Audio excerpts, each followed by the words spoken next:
I just had just the most amazing conversation with Rabbi Kalish, who obviously most people in the world know, runs Waterbury High School, which is one of the most innovative, incredible high school for teens in the Jewish community. And we talked about everything, vulnerability and longevity in the field, ideas, philosophy on how to do this work, challenging questions. I mean, it went on and on. As conversations go, this one blew my mind. I hope you enjoyed it as much as I did. Hello and welcome to the Brainstorm podcast. And now, your host, Sonny Perlman.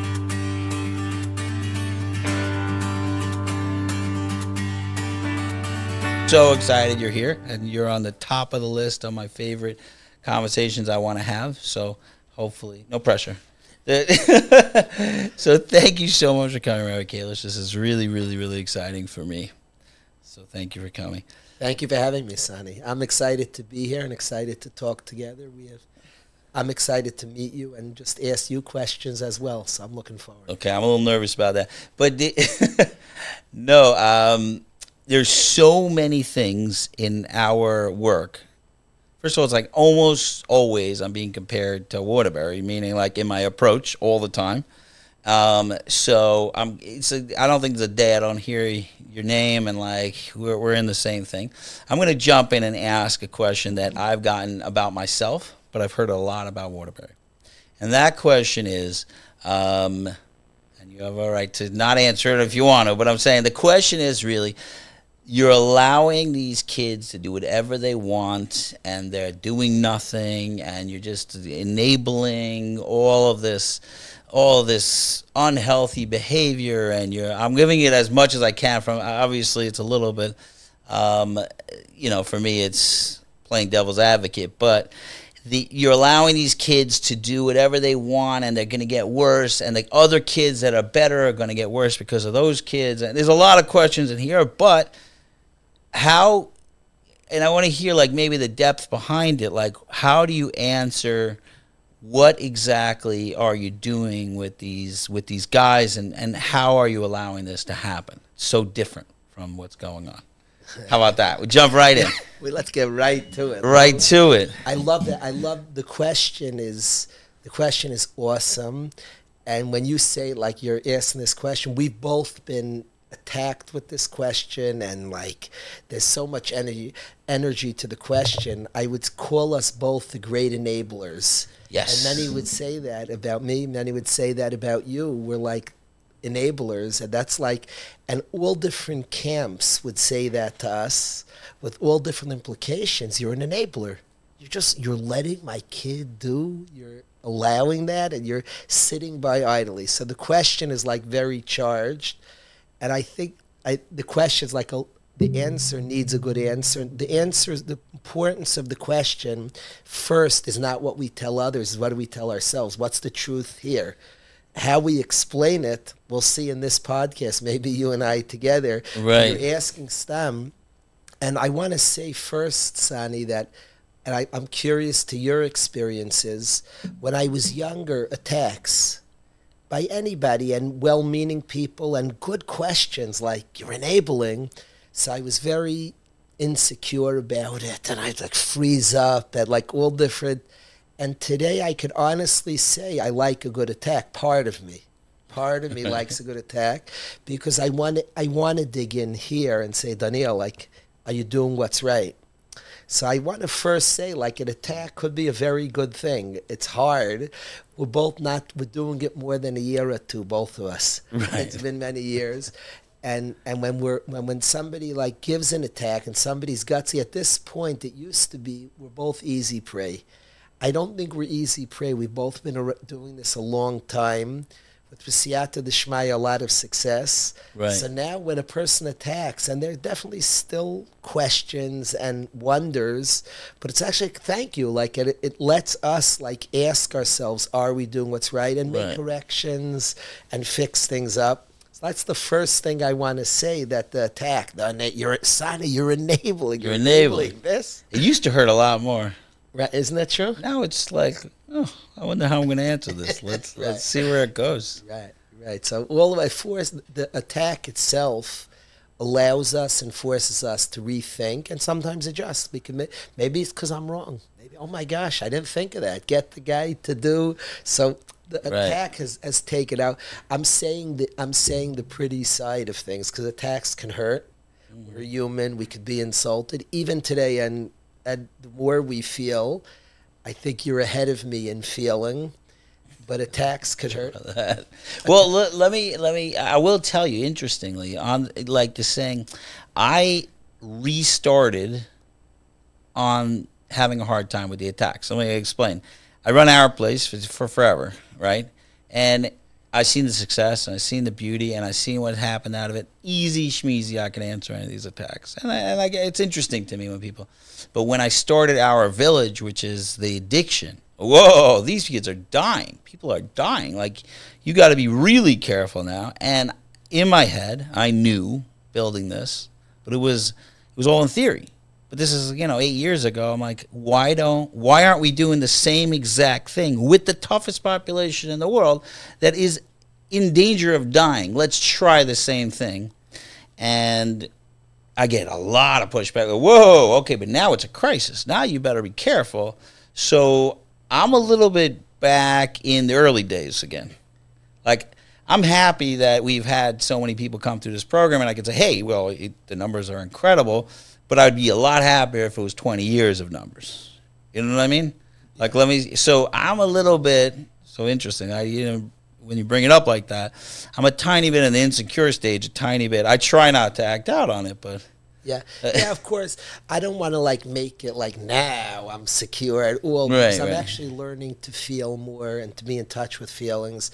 So attacks hurt now. I don't want to say, oh, used to. Attacks hurt now. But I want to say that there's also a place in me that I could access that really tries to take the attack and say, is he right? Is there a point? Is there something we should be doing better? So attacks have a good place, have an interesting place. It causes dialogue. It causes thoughts. It causes response. So I wanted to say that first. Probably the most sophisticated attack in some ways on what things I'm involved in, things you're involved in, are we enabling? Are we letting go? Are we now changing? It's something I want to say also on this question of the enabler, that it's something I think about. The ramifications of things we're doing, people around us could smile. A kid could say thank you. His mom could appreciate. There's impact in 10 years, 30 years, 100 years, and we have to ask what we're doing. You're doing stuff in this community. I've watched. I've been around you today for a lot of hours, and you're doing real stuff. There are ramifications that are 100 years. There's in all different types of ramifications when we understand, when we connect, when we encourage. You encourage that kid. So you're not making a macha. Everybody else made a macha. I saw kids today that the world has protested against, and you, Sani, are validating, encouraging. You shouldn't be validating that type of behavior. Do you know what the ramifications are? That's true. So I want to say that we've thought about I think about these things, not just I think about these things.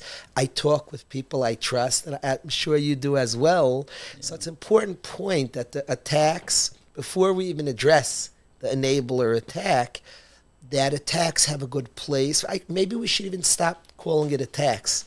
Maybe that's the old me, questions and conversation and dialogue and different ways of seeing it.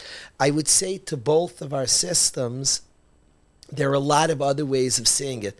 It's interesting. We cleared if there should be a crowd here now in person. Right. Guys would be a little upset. Some people we're both close to, that you're validating the other side. Come tougher. I feel strongly the things we're doing. Right. But I don't want to just shut out the other voice. I don't want to do that. The quote-unquote attack. I want it to be possible. There is other ways of seeing things, and I want to try to respond to it. Right. I thought that was important to say before we speak it out. Is that fair? Yes. But while you 100%. One of the things, and while you talk, I'm like, what is the most legitimate, I don't want to use the word attacks, but the questioning of myself, the most legitimate questioning of myself is that I've seen other methods work. That's the one that gets me really tough. Like sometimes, like if I hear attack from a guy on the street, he says, I don't like what you're doing. Gavaldik, what do you know exactly? I don't know. What's your experience? But if somebody, I've seen people who have had methods that were mamish opposed to ours, especially in the addiction world. Recovery world, you have people in recovery, and people are sober. They are sober, connecting to God, and they didn't go through our village. You know what I'm saying? So, and I'm doing this revolutionary approach. How did that work is kind of the bigger attack to me than to explain what I do. So this I'll explain, and hopefully you could explain how enabling helps and all that stuff. But that one is actually, and I'm not saying I haven't thought of it a lot, but that's the one that tickles on me like the most. Like, maybe we could just switch it to the other method, but tweak it a little, and everybody will be happy. Kind of like that's when I see other people work. I'm like, I don't get it. I don't get it. I have an answer in the back of my answer in the back of the head. I will say my answer is that you accidentally bumped into loving them. You know what I'm saying? I don't know. It's like, I love the question. Oops. I love the question. Maybe the answer. I love right, the question. That's how I make myself feel better. I'm like, because the guys say, this rehab worked. I'm like, how do you know what's a good rehab, what's a bad rehab? We're going to get back to the question. How do you know what's a good rehab, what's a bad rehab? The answer is always that place cared about me. It's not they have better therapists. When you break it down, okay, what do they do? Well, it was good schedules. What else? Well, this person really cared about me. This person really, with all their methods and everything, there were 3 people that cared about that person. So I have a way to say that they're all doing our method. You know what I'm saying? That's how I answer it. I don't know. I'm not supposed to answer. I'm asking you the question. Sorry, you tricked me. Let's sink our teeth into this question, fellow enabler. Let's sink our teeth into the real question. Kalish, how, pray tell, do you look yourself in the mirror? How do you wake up in the morning? You're enabling so much and so many people to do so much. You're smiling and you're encouraging. Sani Perma, what are you doing? How do you allow this? So to sink our teeth, I want to say over a little my story. My own story, I started teaching Baruch Hashem about 24 years ago. 24 years ago. I've been involved in running a high school for 15 years. And my plan, let's talk more than 15 years of running a high school. I thought that I'll accept guys, some of whom are broken, some of whom, there's a mixed crowd in the high school, some of whom I thought were broken, and I'm going to take these broken kids, and kids doing drugs. I'm going to convince him, what are you doing? And just right. Open his eyes. He's doing drugs, this guy. This guy's doing this, and I'm going to open his eyes to how stupid he's being. That was my plan. I thought I'll be very encouraging. I'll be with positivity, with love, whatever method. But I'll get this guy. He's like, what's he doing? That was the plan. Being honest along the way, and this is years in the making, I started meeting people who were grappling with real things I didn't understand at all. My own wasn't like, I have the answers and he does. No. He's processing things I don't even know how to process. I started even realizing my own story. I wasn't processing things inside, and people are reaching in and figuring stuff out. In listening to people and hearing amazing people dig into their own stories, it was no longer the fixed guy healing the broken. It was discovering my own breaks, my own humanness, and all of a sudden guys sharing their heroic journeys. And it wasn't just, so all of a sudden it's hearing and processing. Now, when you join that journey, in the journey that I thought I was going to go into, I can get guys to look very frum very fast, and the world would love it. It would be like the school system. Right. Kid, I would make Ritzifus programs, and you'd see a stark guy. Parents would be like, whoa, Kalish. And Fake it till you make it is cool. Right. I could quote it in Svarim. Chitzainis meres apnimius mesias sharim. I could quote the Chinuch who says, Adam nifal kfi pulaisav. I know the system, Chazal, of fake it till you make it. And they're a tool. That's one tool of many tools. But honesty and uncovering and discovering who we are and working through stories and things we need to figure out, that's what I've discovered. That process doesn't look pretty. It could get ugly. You could see, I'll tell you a story, Sani. A kid came to Yeshiva, big yarmulke, and he was a frum-looking kid, and he graduated without a yarmulke. And he graduated flowing hair. And he has a relative who's a rabbinic figure, and when he would see me at chasnas, he would say about his cousin, he'd say, my cousin, like this. Right, nebuch. And like attacking me. That was the attack, enabler. And he would always say at weddings, I'd wait to meet him, my cousin. Unbeknownst to him, his cousin went through severe trauma, the severest wherever our imaginations can go, severe trauma. I couldn't share with the cousin. If he didn't want to share it, I wasn't sharing it. When he graduated, it was a nace, he was alive, and he was a lot healthier and frummer and closer to God than when he came, but it didn't look pretty. Right. So when people say enabler, if you don't look at the world within, so we're enablers. In the external world, you see what this kid didn't have a yarmulke, had long hair. We're enablers. In the world within, the amount of construction that went on, we would not, I actually say the system I want to attack back is the great enabler. It's the enabler of inner destruction, and it enables it. As long as you look from, I don't care how destroyed. By the way, that enabling destroys a wife, destroys future generations. You're saying that, like, if the society is telling you to enable people not to heal. Yes. That's what you're saying. And not to work on your inside. I don't think you and I are enablers. I actually think in the external enabling, that he looks like that you're just loving, you're actually helping a person like dig in here and learn to accept places and find places. The loving itself and appreciating allows a person to like dig in and I'm okay and I'm safe. I don't have to like impress you with external things. That's enabling a lot. You take a kid and he has tremendous difficulties inside, but he looks the way you want him to look and now you're okay. You've just enabled crazy stuff. Wow. I think I had a guy, and he was dressed black and white, and he was, and he was doing all these things. And one time he was in a conversation with me, and he got angry at Hashem. I remember it was in my car, and he took his yarmulke. This is over 20 years ago. He took his yarmulke, he threw it down. I hate it. And I said, you're doomed. He's like, what? It's like, that's the first honest thing I've seen you do in my entire life. Love that. If honesty took over, you're in trouble now. I appreciate you a lot.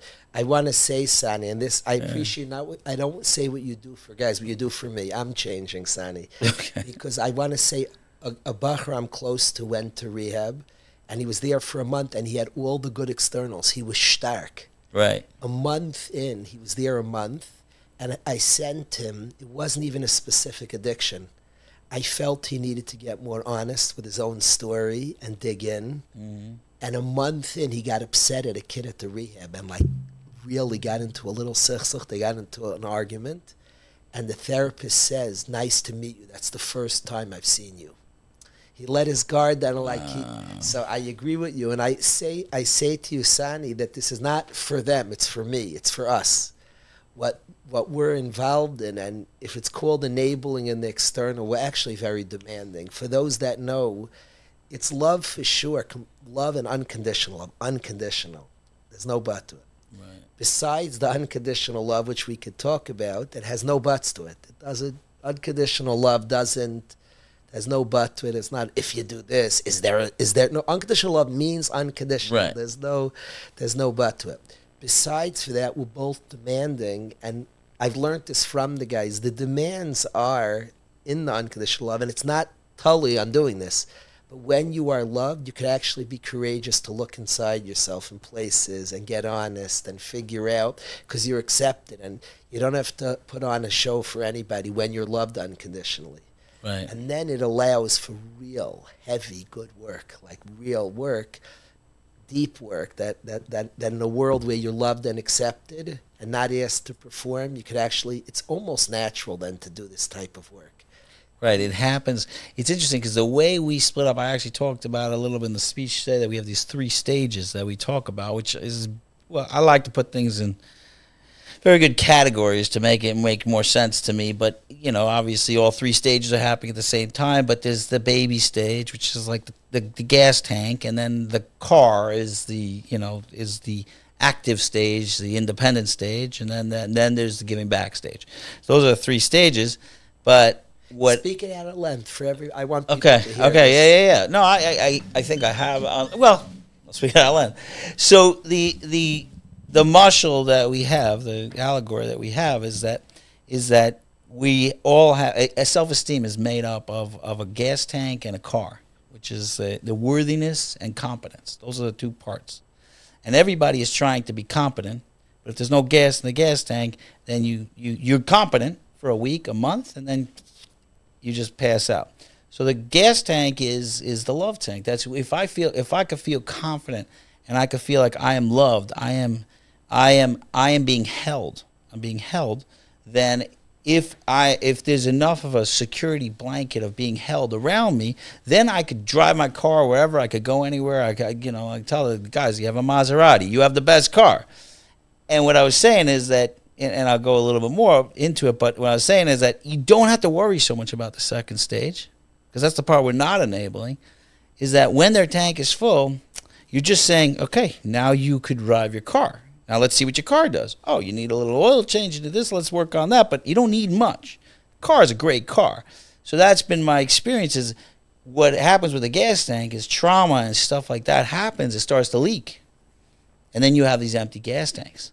All addiction and most mental health stuff that I've encountered is all just empty gas tanks. That's what I find, is that I need to use this. I need to use watching the internet for 5 million hours a day, or I need to use drugs or whatever, any other addictions I have, in order to feel loved, because all addicts will say they love what they're doing. I spoke to somebody today and I said, your first love, what was it? My first love was drugs. Like, that was the first love. So it's love. It's that feeling of love. But it's not real love. It's not really being held. It's you putting it in. So the idea, what you're saying is, what I think you're saying, is that we're challenging them to use their car, to use their independence, by taking away the problem of the gas tank. We say, well, we'll take this away. I see this in practical ways when you tell parents, hey, stop fighting with your kid. Now he doesn't even have an excuse to be angry. Who's he angry at now? He's messing up. Oh, because my parents were used to treat me bad. They haven't treated you bad in 2 years. What now? Like, what? Oh, it's me. You're being challenged because all the outside forces are like being taken away. Like, don't worry, you're safe, you're comfortable. That's our whole approach here. That's it. But the way you're saying, and I love it, is that like we're doing the opposite of enabling by forcing them to look into themselves honestly to do the work. Yeah. By taking away the thing that stops them from doing the work. Yes. Is that what you said? Yes. Okay. Yes. That's a length. Yeah. Yeah. I have a question. I'm curious in your experiences, Sani, and this is a grapple. I don't know if it has an answer. I'm curious. You know, you're a therapist and somebody who's worked a lot with people, and in my own journey, in the start of my career, so the external of the guy being a stark yeshiva bacher, ending up in certain prestigious yeshivas, that was a big focus because I was living in that place of external. Right. Now meeting guys and being blown away and impressed by the work, the struggle. I so appreciate the day in, day out struggle, and I talked to the Rebbeim by us about this. I don't think as much about the stark yeshiva and the product at the end. I actually appreciate the whole journey, the struggle. I celebrate the kid. I'm actually intimidated, impressed with the guy. And I'm curious that almost have to remind myself that it's okay to think about a product. You have kids, Sonny, coming to you, and you see a guy struggling. You're like amazed by the guy. He's doing real work, and you can encourage it. There is something called like a product and an end game. As you value the struggle, I wonder if it's harder. I tell the staff, we have to remember, we're allowed to like hope he looks like us, he becomes a cool guy, he has a beautiful family. I have somebody I'm close to today, just became a chassan, and I'm so proud of what he looks like and his plans. He's going off to Eretz Yisrael to learn. That's not the main thing that hits me, is the different struggles. He's been very honest different times. As a machshav and value that and forget about the end product, there could be almost a cost to that, because we're allowed to have a certain... And it's interesting. I mean, I don't think I see the end product much. And maybe it's because... Maybe it's the rebel in me that I never even saw the end product as the greatest product. Like, it's like, okay. Like, to me, it's like... I say to my wife, like, you know, I have kids and they go through struggles, and I say to my wife, I think the only thing, I hope it's not true, the only thing I would be disappointed in my kids if they were unkind to people. Like, if they turned out to be like not nice people, like, I would hope I could get over it, you know, like, still love them unconditionally, but like, it's gonna be hard for me to swallow that. Could there be a flaw, Sonny, could it be actually a good thing to still have a picture, that picture I started my career with, that today I struggle to even care about it because I value I'm so proud if a kid was misgaber in the moment, if a kid does something nice, a nice deed, if a kid learned for a minute sincerely, I'm like, wow. Right. So I'm stuck there. I know what you're saying. Maybe, I don't know if we have to make a picture. Maybe it's still... I don't know if you're supposed to have a picture or not. The truth is, maybe we're supposed to have a picture. I'm confused. Side. It's funny when we talk about as the enablers, we talk the other side of the coin. The system's busy with the picture. They're busy with the picture. Maybe even us guys, a picture wouldn't be so bad. It wouldn't be a narrow picture. But if you put a picture in, wouldn't the guy pick it up? You know what I mean? I grapple with this, Sonny. I grapple that there is like, you're allowed to have an aspiration. And again, like this is like real stuff. I've become so valuing of the deep inner battle. It's hard for me to even say, so what's the picture? The societal norms. He looks stark. She looks so from... The real stuff that the person, but again, we have a Torah and mitzvahs that we want people to engage. I grapple with this, Sonny. I don't know the answer. I was wondering. Weird. Yeah, I could tell you that I think my dream. I talk about being a dreamer today. Like, I think my dream is that the new Jew. There is no picture of that Jew. It's just a group of people that could see each other in the struggle. Like, it's not... It's funny. I grew up in a house where we were kind of colorblind to a lot of these things. Like, we were like, oh, that guy's wearing this, he's not wearing this. There was a lot of interesting characters coming through, and you kind of judge people on whether they were struggling, whether they were working on themselves, whether, you know, there was a journey happening. Were they better today than last month? Were they better... You know, for themselves, were they happier? I don't know. It could be there's a flaw in me that I like. I don't even know if I ever saw it. I don't know. Maybe I never bought it, because my own journey was I went stopped being religious for a period of time, and then I came back. But when I came back, all the stuff people were doing was narishkeit to me. I'm like, so you're keeping the mitzvahs? Like, what does a black cat have to do with the mitzvahs? I don't understand. What? So I had like long flowing hair at the time, and like, I mean, Shimshon had long flowing hair. Like, why can't I, go kill some plishtim with this? You know what I'm saying? Like, what's it? Like, I didn't. Something about me. I think it's my inner rebel. I don't know. So I don't. But maybe that ruins. I don't know. I don't know. There's something called like tzura and a form that can house and hold the chaimer, the thing. Yeah. And I think you have a tremendous care about the chaimer, about the essence of the thing. Are you God-fearing? Are you fighting? Are you working? There could be a tzura form. Tzura is very, very important. I think the last dar was tremendously about tzura, if I may say, and you're like at a revolution of chaimer. I think there could be a picture of some outward form. There could be such a thing.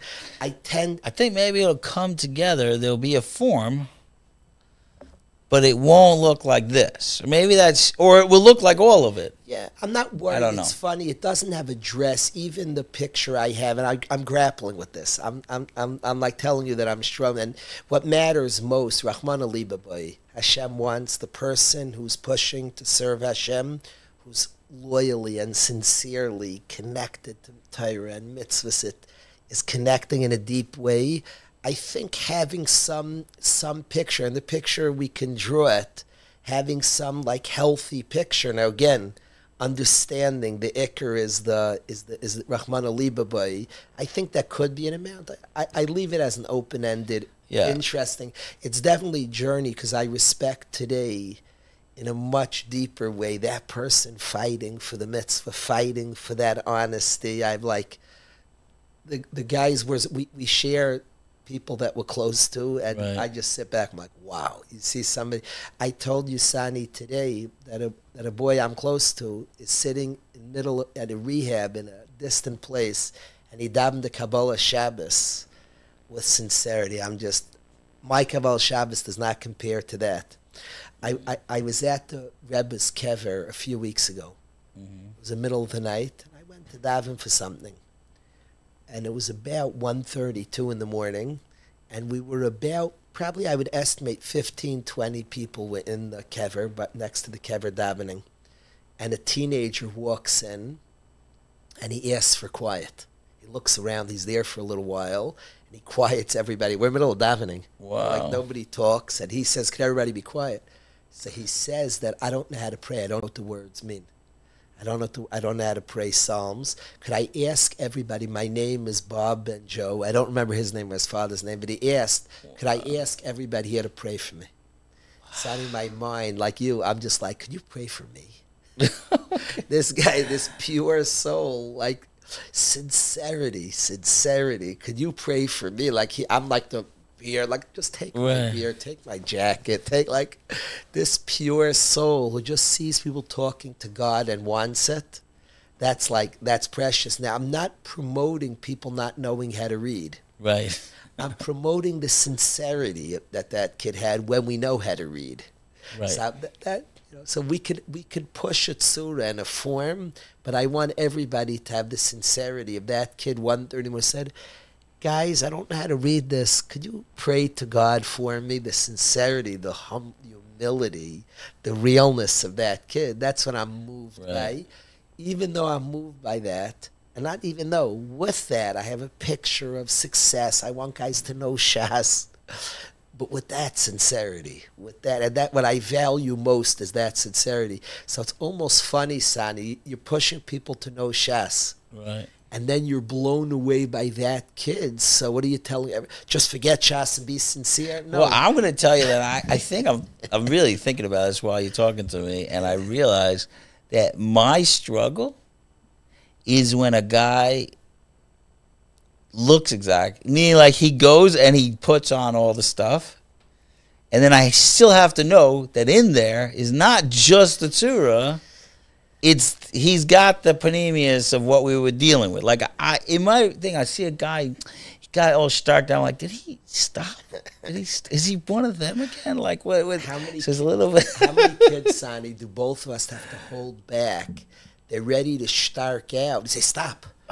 I'm not letting you get away with that. I want you stark, but you're not running over your own traumas, your own insecurities. It's going to also, with the pneumonia, stick away because there's damage. The damage to your wife, to your kids. It's not going to perpetuate also. You're going to pay. You have to, the tools you need. So many youngsters, that's where we're enablers. We're not just enablers. we're making the kid not go forward in a certain way if we feel he's If it's building too on nothing. fast, yeah. If you have this, you probably have much more of an issue with this because I don't look the part. I don't know how to I wear a funny yarmulke. So they don't think that I want them to be starked out. I can imagine if I looked more like someone in the yeshiva system, they were you happy now, Rebbe? They're going back to conditional love. They think that they need to do that. You say, I don't know, you're not there. But there's a lot of. Can I tell you a funny story, Sonny? Yeah. A kid who knows me, who understands a lot of what we're talking now, a lot. So a kid said, Rebbe, I stopped listening to secular music. He knows he's not getting much from me for that. Right. Okay. Music doesn't have a yarmulke. There's stuff that passes for Jewish that I don't consider inspirational. There's stuff I don't. It's complicated. But he said it to me. I was wondering. I was I frummed out. So he said, Rebbe, I know what you're thinking, and he said, I want to explain. He said a lot of the music is not talking to me anymore. And I gave him a big hug. He was saying, it wasn't this, I frummed out. He was talking where he's at, what energizes him, what he relates to, pneumistic things. So if that's changing, that's now again, there's external ways of growing that you could stop listening to music. That's nice. That's good, could be good not to listen to. It is good not to listen to songs that are appropriate. For sure is good. Right. But he said, I know you demand from me pneumius. He was saying that I'm getting so places inside certain music, I don't feel that's pneumistic. Right. I love it that he knows that that's not going to do it for you.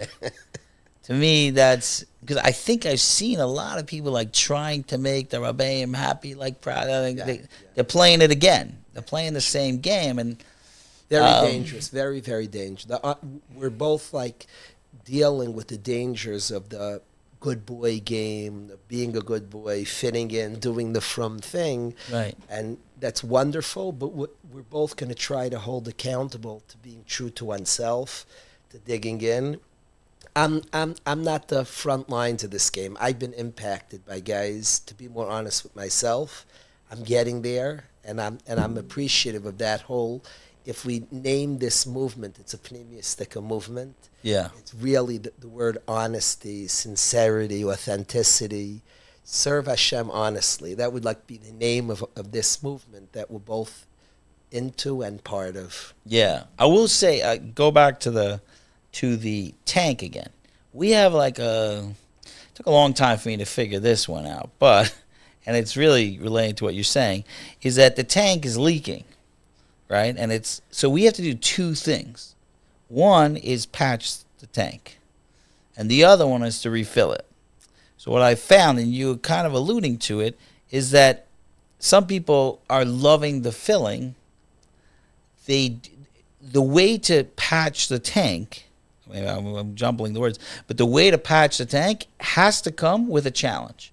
They have to do something that's wrong, and you have to pass the test. You can't patch a tank by just saying, okay, it's patched, just keep filling me with love. It has to be a test. Like the staff here, we have a couple of staff here right now. Mendel knows if they're doing something that bothers you, you now you're in the hot seat. Are you going to pass this test or not? I mean, part of the growth has to be that they have to be bad. That's something that people don't get. And some people want to skip that, and they fill themselves up with, oh, this Rebbe filled me up, and I'm great on this. I got all this, but they forgot to make trouble. You were saying the mechutzav thing. You have to. Okay. So I think we got the enabling thing down. I don't know. I think we're pretty good. I think we got it's the a enabling long sugya, but I think we've done pretty well with that. Amazing. I'm personally so excited because there's so few people. I mean, you're a totally different league than me, but I'm saying there's so few people that have been doing this as long as I have, and I want to sit down and schmooze. So a little bit more personal, and you tell me if you don't want to. this has taken out most people. Like, I was talking about it before, like, most people I know that have dove in deep into this topic of, like, really dealing with struggling people that are, like, really, like, you know, challenging and all this stuff we're talking about. Most of them go, like, they leave. They go to real estate, this, or a lot of them snap and end up in rehabs. And I don't mean to, I don't want to call them out. I want to talk about this. I love this side. But how, so I need to know from other people, because I got to tell you, I struggle a tremendous amount with this. And there's many times where I want to pick up and leave, and everybody gets all nervous. You're like, oh, don't go. But, like, you know, it's sometimes daunting, this task. How are you dealing with this topic? I love, Mendel, this question, longevity. Longevity is a very, very important question. How to stay fresh and into it. And it's a question anybody in any area of chinuch has to ask. What's the shelf life of a good Rebbe? Is it 5 years, 10 years, 15? And both of us, Baruch Hashem. And we should be shelved. When you say you're not me, you're very pneumius. I have a better custom than you, Sonny, but I'm working to get to those pneumistic places. But when you ask, I want to speak about a trick to longevity. And what I think, Baruch Hashem, I've been doing this a long time. I feel like a rookie. I feel like I could do it a long, long time. And I want to explain why. And I want you to hear this, Mendel. I think it's true. If it's a very external thing, the path that I started on, I don't think you could last very long fresh. It wears out. You see, like, why isn't that guy behaving? Get him. It's geschmack to learn. And, like, get that? That's a very short shelf life. I'd like to give the following analogy. I'm going to talk from marriage, Sani. The trick to being a fresh marriage, we have a lot to ourselves. We can uncover more and more. The trick to a fresh marriage is your wife should be a mystery to you. People think that I'm married, Baruch Hashem, 27 years. My wife has new areas of greatness I discover all the time. As we have our kids reach new stages, I see new things. We tend to put people in a box, and we think, she's doing this, I know her already, her again. Do you think, like, people are huge and can uncover? I have, of Dan Kalish, I've uncovered but a fraction of who I am. The guys have helped me dig in and get, like, we're endless. We're a soul. It's Elam Elikim, Chelik Elikami Mal Mamish. There's endless levels to us. The trick of a fresh marriage is to know you'll discover new situations, things in your wife. Don't think you know her. You don't. It's foolish to think you know her. You have an electric marriage. It's not just put in the box, oh, she's doing that. That's what she does. New things, new kaiches. Each situation, our children, our family comes into new things. My wife, I have become a Chassidish Yid. My wife married a Litvish, a Muser guy. I am totally new and only starting to uncover and uncover and uncover in myself and seeing it in her. And marriage stays fresh. What am I going to find in her? What's she going to see in me? You're fresh. You're good to go.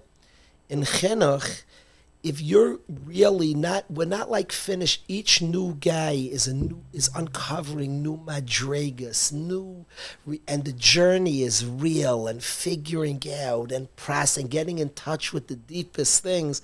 There's not same of put on the hat, put on the jacket, finish this.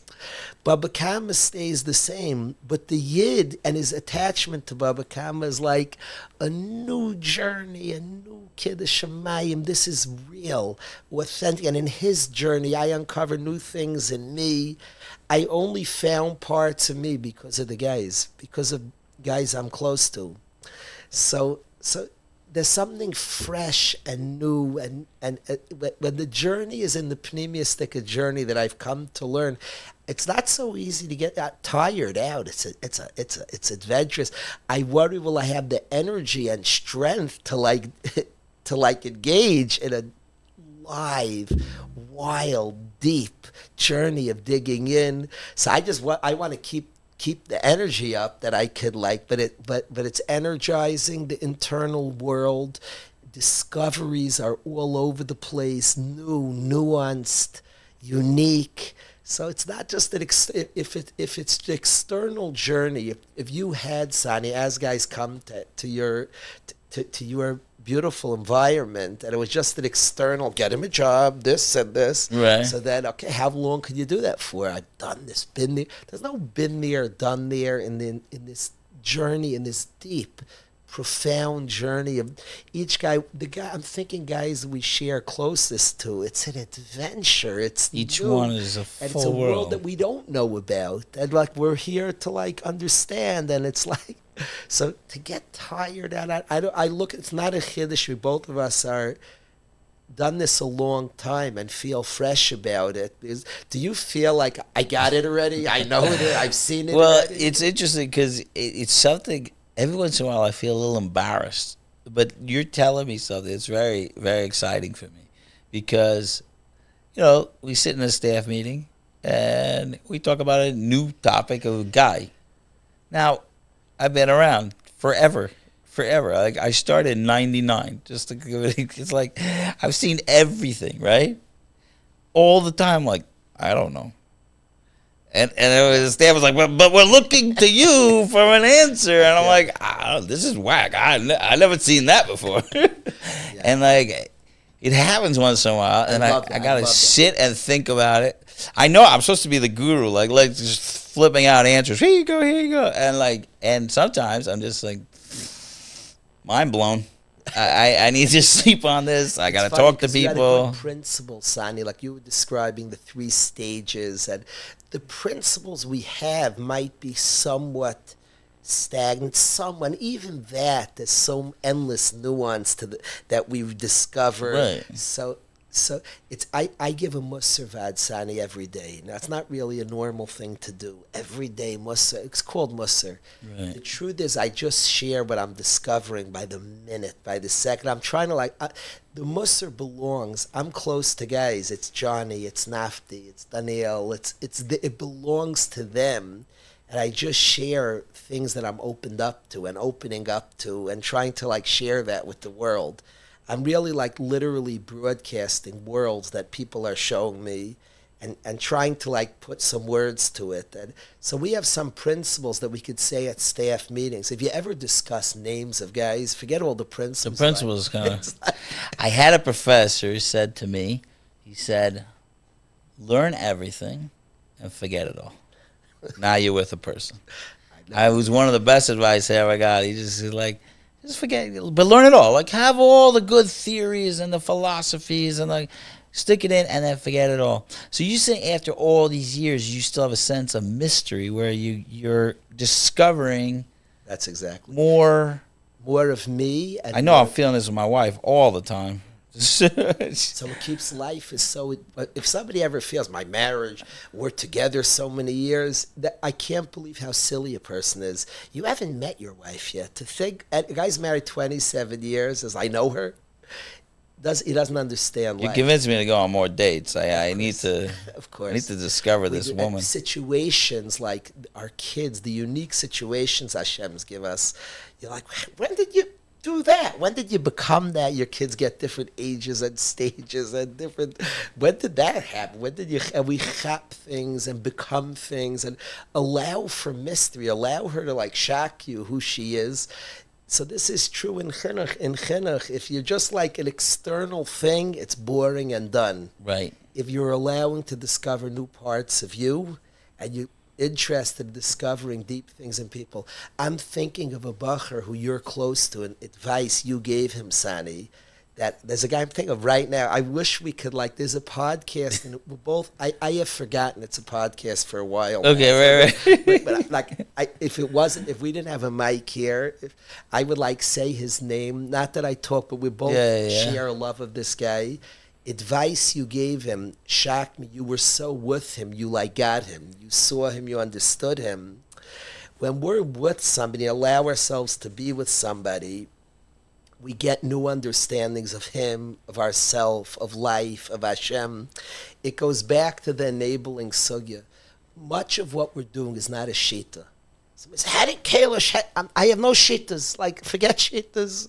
I'm trying to find Hashem, and I'm trying to help somebody else find Hashem. It's much less deep shittas than what works. I'm just seeing what works, how we can find Hashem. Well, how do you ever I just want to find Hashem. I want to help him find Shleimus. And then when you're like honest like that and real like that, you discover and uncover and find. And you have a siyata d'shma even sometimes to give good eitzes. But what drew me here to this room now and seeing the guys that you work with in an honest way, Sani, you're open to guys. You're open to their struggles. You're open to like learn and understand. And then new advice comes. Like you said, we have like plans, but then one said, what's he going through? What's happening? This is like a new type of chaos. And then we discover Hashem and a path and a way. And we try to like share and help as much as we can towards the right way. Right. Well, I actually think it's not a test if you've seen it before. You know what I'm saying? Like, well, I was talking back to tests. But how much does that come in? I know I had a Rabbi Herbst. He said that if you want to continue in this field, you have to wake up in the morning and learn, and you have to, the last thing you do at night is learn. And I can't say I do that. But I guess I would like to. Mike, pull the mic down a little, he's saying. Thank you. Covering your face. How much does it come into play, the passion of the fact that this is a mission for Hashem? Yeah. The mission for Hashem's good. What I want to read, what you said, your Rebbe said, and I would like to learn more myself. Yeah. I would say I wake up and learn and go to sleep and learn, and I have to be mechazik. I want to say and to re-say, and this is something I know you do, and I'm not, I want to do more limud Torah. But I say that you have to be open to your own story. If you're closed to your own story, you're done. In this work, in this to stay fresh and fiery, you have to be discovering new parts of self. And in the schos of meeting new people, it brings that out. New understandings, new... So when you say learn in the morning, learn at night, I would say the willingness to grow yourself. Right. If we're stale and stagnant... So, but I think in this adventure, we grow, we learn, we have new understanding, new chazal open up, new worlds open up to us all the time. So, well, I got to tell you that one of the things that's happened, which has been very difficult for me, is recognizing how incredibly average I am as it goes. Meaning, I used to think I was really something special. Really thought I was like the bee's knees of the old days, you know? And like, there is not a thing that the guys are struggling with. When I look a little bit deeper, I'm like, oh, I'm also struggling with it. But it's constant, and it's almost like, I wonder if it's some reason people give up because of that. There is literally no way to not be introspective when you're so deep in this. I maybe there is a way, but not for me. So I think that's what you're saying. I don't know if you have this same experience. Is that I feel so average. I almost like I tell my wife I'm just a regular guy. I have a Yitzhahara to say things, to say it pretty, to look positive. Yeah. I have such a Yitzhahara, Sani. So I'm going to say it too pretty, and this is a grapple, but I'm going to say it nice. You'll hold me to like that I also see how average I am, and part of this journey is seeing how human and not being afraid of being very human. I've discovered when a guy say things like you described, I relate to that a lot. Guys say something, you're supposed to say, I can't believe you're struggling. You're like, I also like, I relate to that a lot. So I discovered my humanness, and I want to say that I love it. I love it. It's so good to be human, and every human is precious. Now, when you look at a guy, son, and you're like, he's human, you're amazed by him. He's, wow. Right. So our humanness, yeah, the answer is yes. And we learn our humanness, and boy, are we human. And each guy, we deal with a population that's probably the most honest population in the world. So we are told off probably more than most people. You think like we're both big in our fields, we're told off a lot. I'm told off a lot. And I love, you know why I'm told off? Guys are saying, Kalish, you're human, and I love you for it. And I started to love me for, I love being human. So we're frail and human, and It's beautiful. It's beautiful. Oh, you see the beauty. I sometimes see the beauty. Sometimes I'm like, I talk. It's enough. Why can't I be a legend already? It's so good to be human. It's so good to be human, to be frail, to be insecure. It's good to be human. It is interesting because the people who challenge me the most are the people in the program. Meaning the people, there's a guy here who says, literally the other day, rattled off 50 problems with the program, like to my face. And I'm like, ouch, ouch, ouch, stop, stop. And I was like, okay, all right, I'll just take it at this point. We get very in touch with our humanness and what we do, and we learn to love it. We learn to appreciate Hashem made me, and Hashem loves me with all my humanness, because of my humanness. One of my favorite prayers in the world, and I picture my Rebbe, I daven with him Yom Kippur many, many years. He should have refuah shlema. And my Rebbe said, I stand in front of him when I pray this on Yom Kippur. There's a prayer that contrasts the angels to the human beings, describes like the fiery, the heavenly angels, and the frail human. And Hashem says, Avisa Sihila, I want the prayer of the frail human. And we're very in touch with our humanness. Very. My Rebbeim told me to learn in the morning, learn at night, and I do not learn enough Torah. And I want to learn more Torah, but I'm frail and struggle and work to learn more and to engage more with all the business that we have. And in the frailty of all our insecurity, all our weakness, not doing enough of this and enough of that, I think we're amazing people. I think human beings, Hashem loves us, and I appreciate the time that I do get to learn. My son asked me, Sani, that you used to be a koil guy and learn a lot of hours. And today you don't learn so much. He said, how does that feel? My son asked me. Thank you, son. That's nice. Kids are honest with me. And the answer is that I have a deeper relationship. When I want to do it more. When I learn one pasuk, it means more to me than ever. And I value that a lot. My relationship to Torah is deeper. It matters to me. And that I attribute to the guys. I owe that to the guys. I owe that to the world we're both part of, the honesty. So I wanna be the guy who davens hard.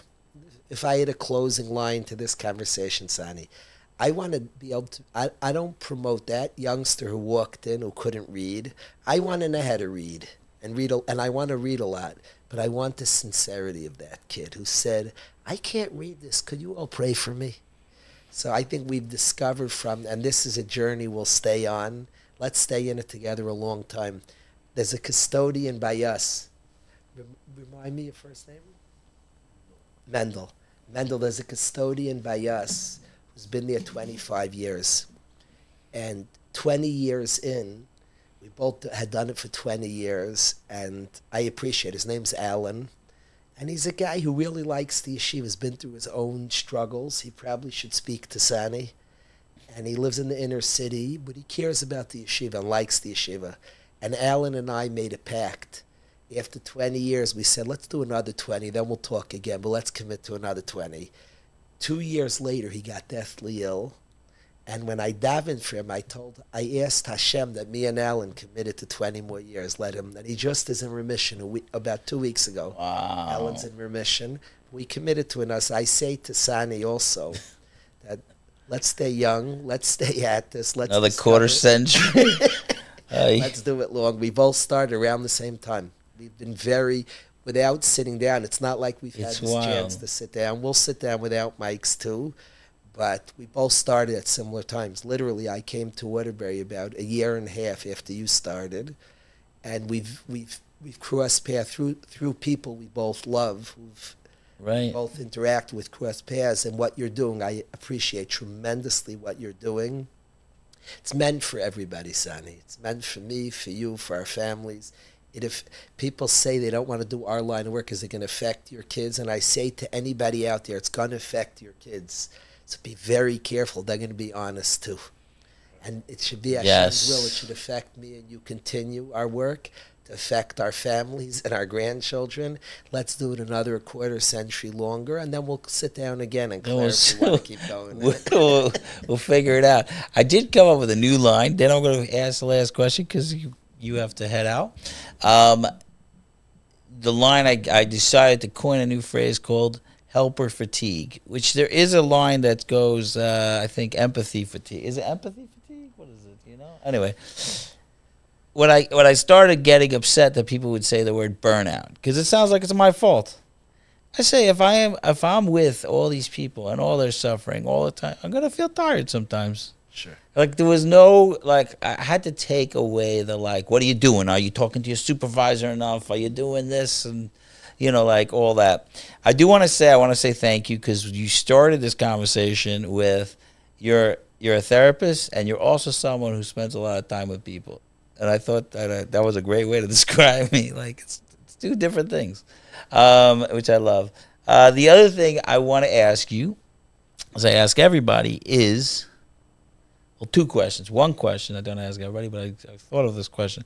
What's the question that you contemplate, that's bothering you that I didn't ask? Is there a question that, I'm just not, I just didn't get it? What's the question that was keeping you up at night? That's a question. I don't know if... That's a fair. Too on the spot. No, that's a fair question. I'll be honest, Sonny. The question we engaged in about the picture with the journey, is the real question that keeps me up. Honestly, not just saying it. I told you before we met today. I told you there was something I wanted to talk to you about. I put it out there. I didn't expect us get an answer. It keeps me up at night. Yes. That balancing those two things that keeps me up at night.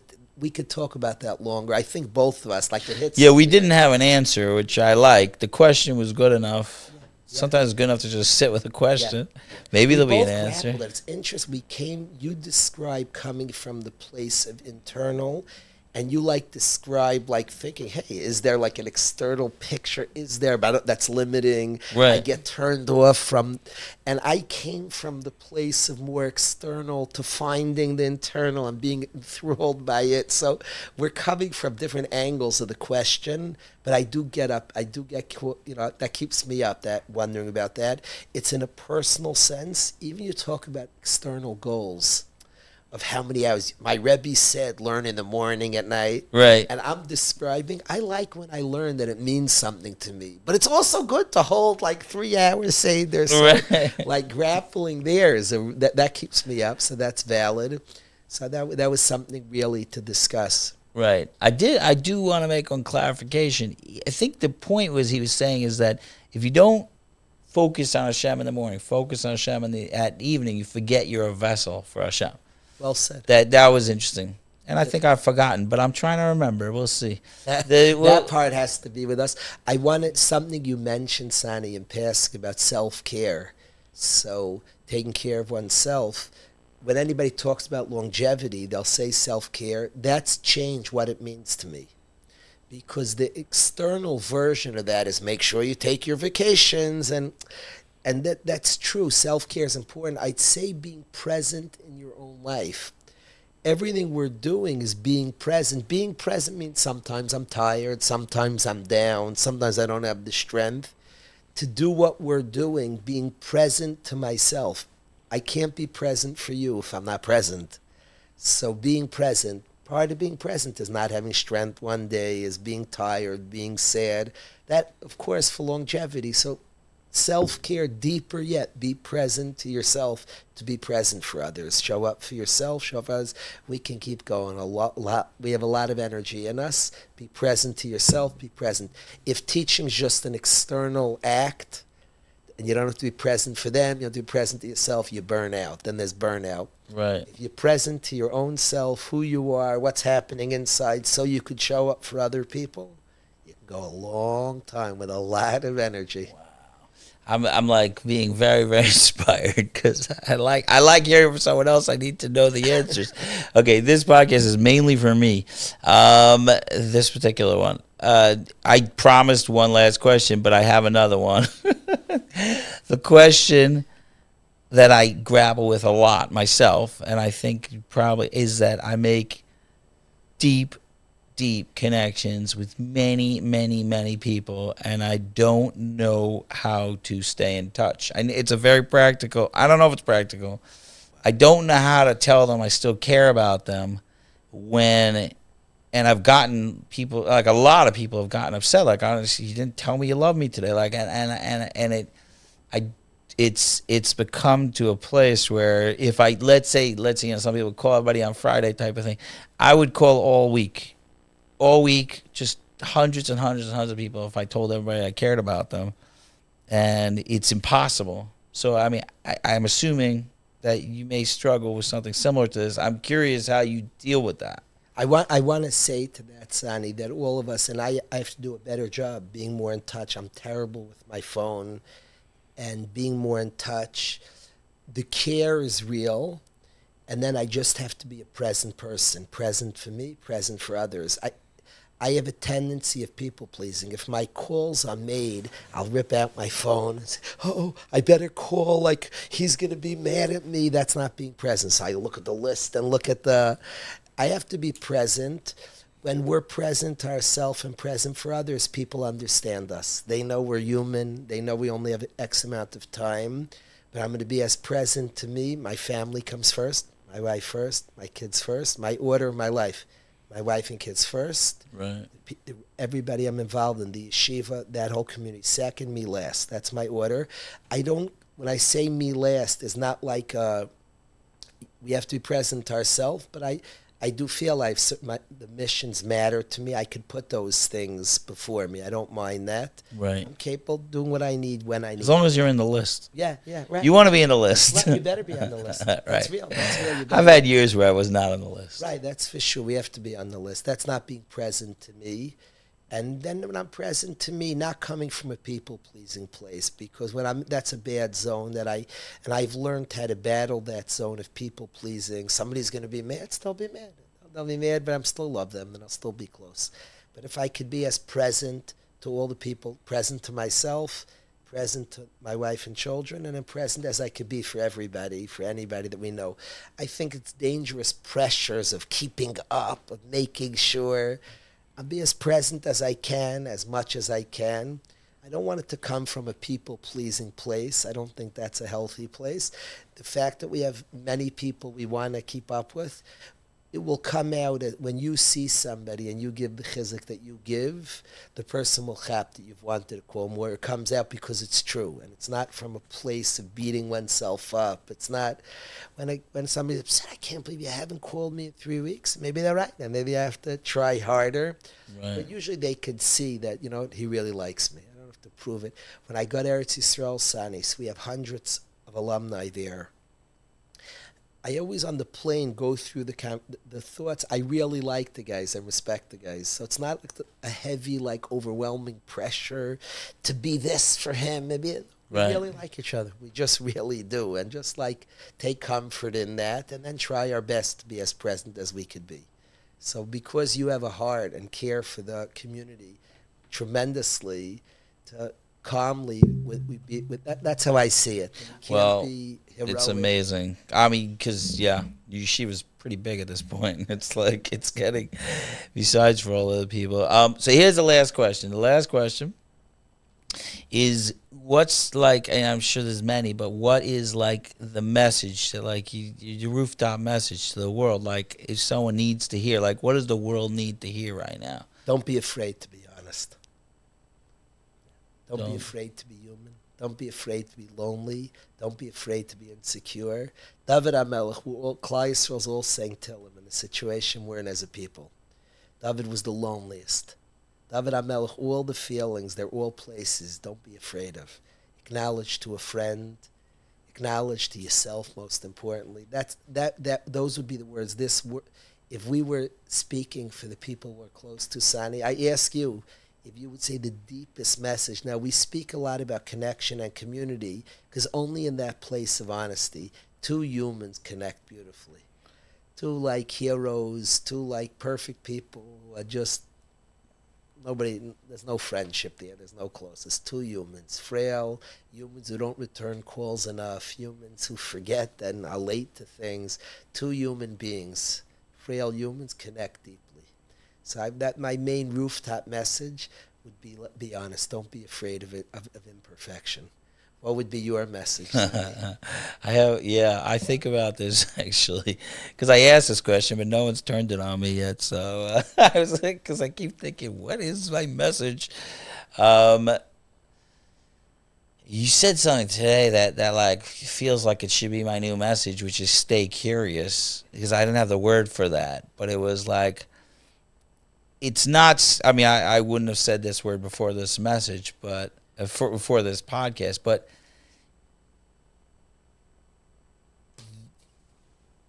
I think the purpose, my message is, I think the purpose is to find love in every other person. Like, find it. It's there.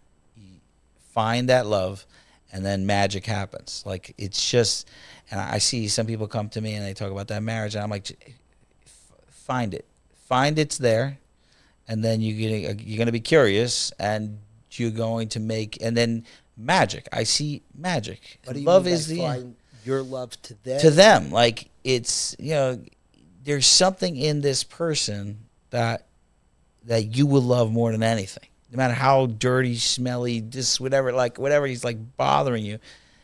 Try to find it. It may take 10 years. It may take, but like, try it. I like the word curious because that almost feels like really hopeful. There are some people that you can't, but I would say start with the people that are closest to you, like, and find it. Find that love and like cling on to it. I think I have many other messages, but that seems to be. I like that. It's, what I'm seeing here in our village, even more than our place, which I spent so many years, is like I could write a Harry Potter book about this place. It's magic. Like, I had a guy come in, we're like, there's no way. There's no way. He's gonna be dead next week. Like, there's no way. Like, and then we just see magic. Like, and it's happening because of love. Like, it is just magic. So I don't know. I feel like if we were able to, like, that's why I can't look at the news and stuff like that, because it's like I immediately fall apart. I love all these people. I don't know who they are. They're somewhere. So I'm overflowing. But find the love, make community. That would be my main message. And I could tell you from my own personal thing is that the reason I think I'm pushing so hard for this is that I've had such a hard time accepting love and having my own community. And lately, my wife has been reminding me, like, it's you who needs it. Like, you're pushing it, but it's you. It's you. I love that journey of pushing. It's me. I love that. It's you. It's you. And I'm just like, I want to just curl up and cry and like have someone hold me, and I want to challenge somebody and they beat my challenge. I want to be gross and somebody's like, I still love you. Like, that's what I want to do. And it's happening in real time, and the more normal I get, the more scary this is to me. It's a terror. What I am scared of is 25 more years of this. I'm scared of how vulnerable am I going to get? How bad is this going to get? Okay. I don't know if that's a good way to end. Where this is going. Exactly when I say where it's going, I mean the next 25 years, Hashem should give us both another quarter century. Really should give you siyata d'shmaya, the strength to keep going, and let's just keep at it. So thank you, Sonny. Thank you. Really amazing sitting down with you. Thank you so much for coming. Thank you for this day that I've been given. Thank you. Thank you. Thank you for this chance. Thank you for this chance to live anew.